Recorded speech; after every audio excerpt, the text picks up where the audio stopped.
Deixa eu começar mostrando o que o Lula falou. Foi surpreendente, não estava na previsão, na diplomação dele, ele falar sobre regulação das mídias. Uma fala curtinha dele, a partir daí passo para ti, Edgar, para abrir o debate. A democracia enfrenta um imenso desafio ao redor do planeta, talvez maior do que no período da Segunda Guerra Mundial. Na América Latina, na Europa e nos Estados Unidos, os inimigos da democracia se organizam e se movimentam. Usam e abusam dos mecanismos de manipulações e mentiras disponibilizados por plataformas digitais que atuam de maneira gananciosa e absolutamente irresponsável. A máquina de ataque à democracia não tem pátria e nem fronteiras.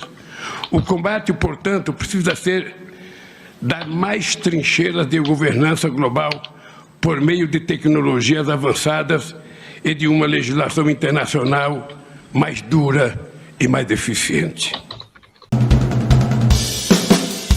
O que eu queria colocar aqui para iniciar o debate é a liberdade que as plataformas têm de monetizar em cima de assuntos que causam prejuízos a toda a sociedade, né? Que não causa prejuízo só à honra de uma pessoa ou, né, questões que podem ser resolvidas ali na questão civil, mas elas causam prejuízo a toda a sociedade. E aí, para concluir aqui a introdução, o Intervozes teve uma experiência bastante interessante com o caso do João Kleber, né? Que depois acho que a Ramênia poderia nos contar sobre isso, que o Intervozes conseguiu ganhar a ação da Rede TV utilizando o direito difuso, né? Falando, olha, vocês causaram aqui um problema para toda uma parte da sociedade e tem que responder por isso. Então, o que eu queria deixar de questão é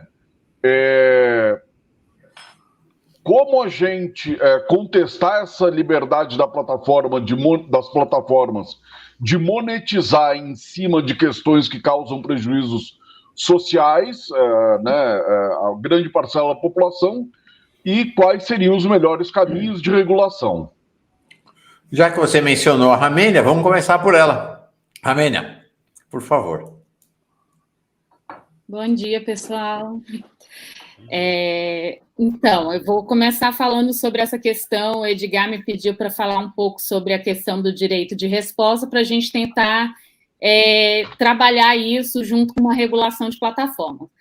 O direito de resposta, ele foi um caso, assim, eu acho que um dos grandes casos da radiodifusão, onde a gente conseguiu realmente fazer alguma coisa contra um programa, né? Então, a gente tinha várias ações em vários estados, no Ministérios Públicos de vários estados, trabalhando sobre essa questão de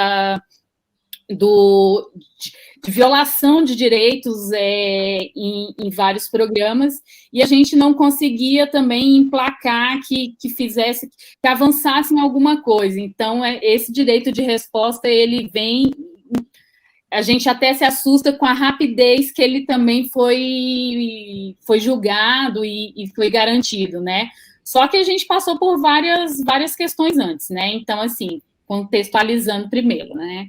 Em outubro de 2005, o Ministério Público Federal, junto com 6 organizações, vale citar, o Intervozes estava à frente, mas nós também tínhamos outras 5 organizações que eram ações de direitos humanos, mais especificamente na questão de direitos tanto reprodutivos quanto direitos também de diversidade sexual, né? Tinha a ação Brotar pela Cidadania, de diversidade sexual, a Associação da Parada do Orgulho de Gays e Lésbicas.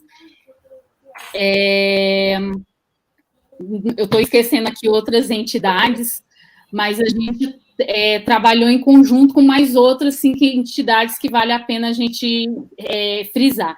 E aí a gente teve uma grande parceria dentro do próprio Ministério Público, que foi o Sérgio Suyama. que entrou com essa ação, fez a petição, né, e trabalhou na tentativa. A gente tinha tentado várias vezes entrar com uma TAC, né, que é um termo de ajustamento de conduta. Só que a TAC, como ela é um termo que você tenta dialogar também com a empresa, ela nunca estava sendo efetiva. Então, o Sérgio Suyama, ele tomou a frente e redigiu uma ação, né?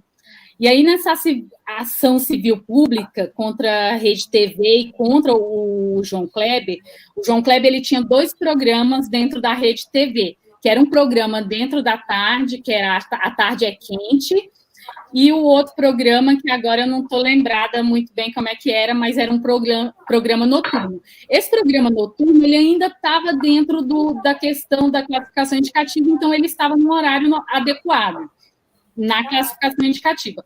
E nesse programa da tarde, ele estava sendo veiculado às 4 horas da tarde, no horário onde estava crianças, adolescentes, com acesso a esse tipo de programação.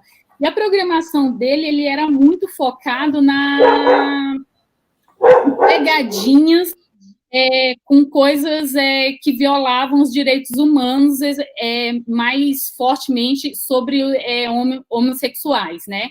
Então, tinha inclusive violência contra homossexuais na rua, sabe? Uma pessoa se passando por homossexual e aí fazia alguma coisa na rua e essa pessoa era agredida, e isso estava gerando vários problemas, né? Então, foi pedido, assim, que fosse banida a veiculação de conteúdos humilhantes, né? Esse tipo de pegadinha. E aí a ação civil pública, né, do Sérgio Suyama, ele pediu a cassação da concessão pública, já que a gente estava pedindo um ataque, e eles não estavam aceitando, não estavam colaborando com a TAC, né? A TAC é o termo de ajustamento de conduta, né?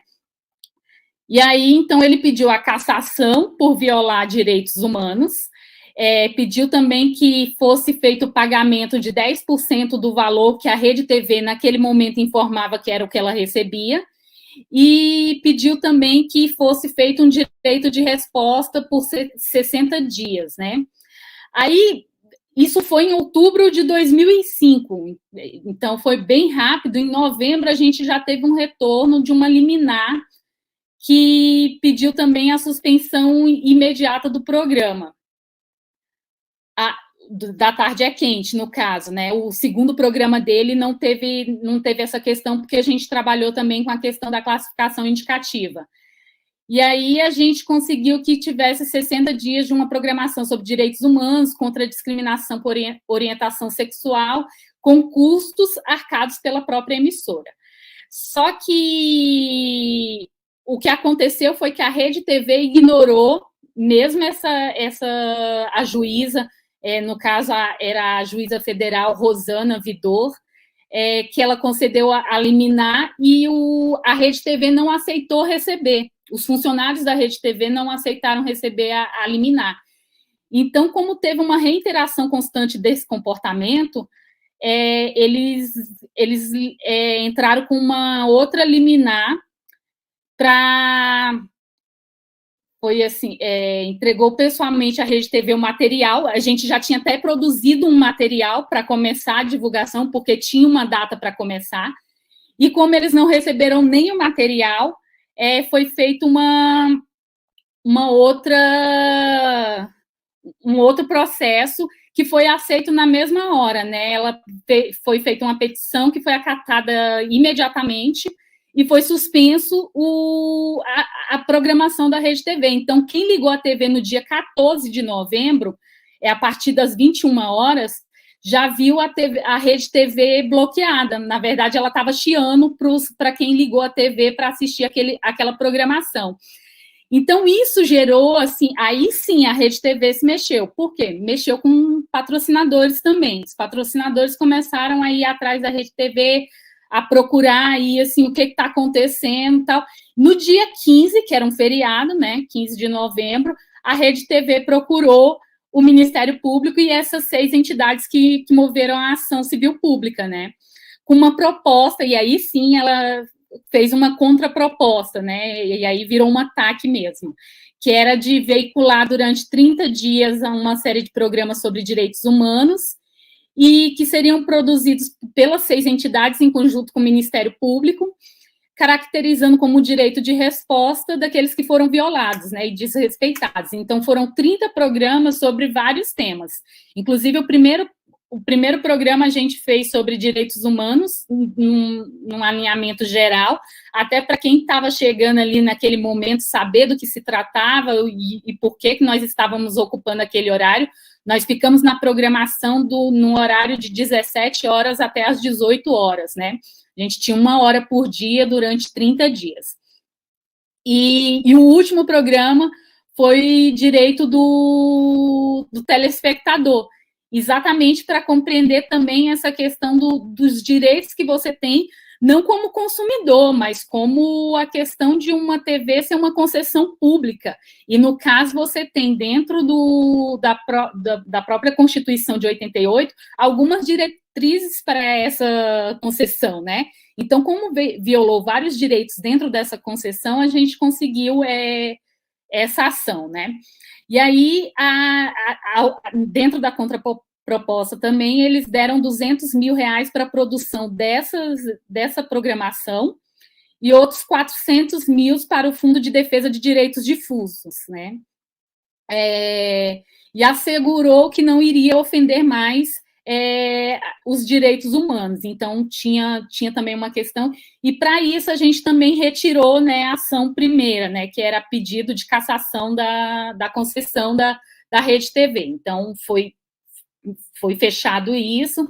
Então, a gente também reforçou a necessidade de atender a classificação indicativa. Classificação indicativa hoje, que não é da mesma forma, né? Hoje você só coloca a classificação indicativa, mas não tem mais problema de horário que ela vai entrar, mas naquele tempo você tinha as programações com os horários que elas poderiam entrar.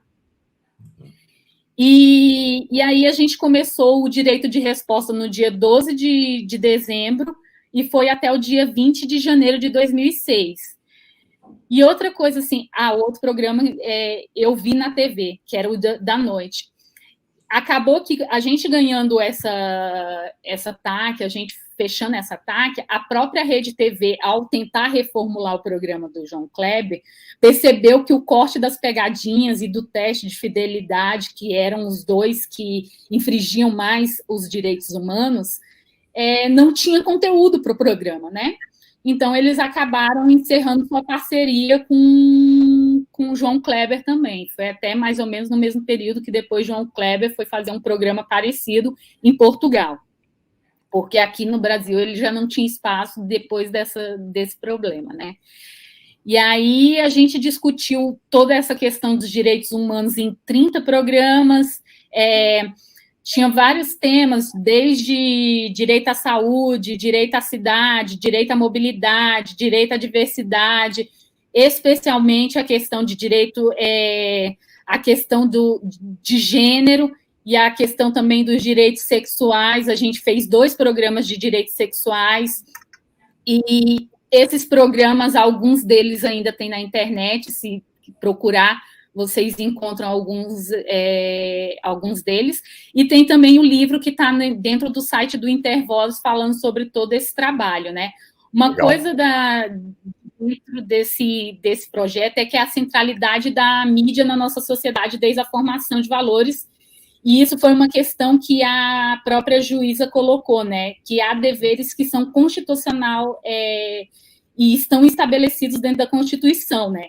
Que os concessionários de TV devem cumprir e que dizem respeito à dignidade humana, à honra, à liberdade e à privacidade alheias, né? E acho que isso tem muito a ver, nessa parte, com a regulação. Apesar das peculiaridades de ser uma concessão pública, nós temos deveres dentro da Constituição que também passam pela questão que a gente fala dentro da regulação de plataformas. E aí eu fico para falar mais depois. Legal. Ramênia, muito legal. Brasileiros e brasileiras são muito gratos a Intervozes. Não posso dizer o mesmo de portuguesas e portugueses.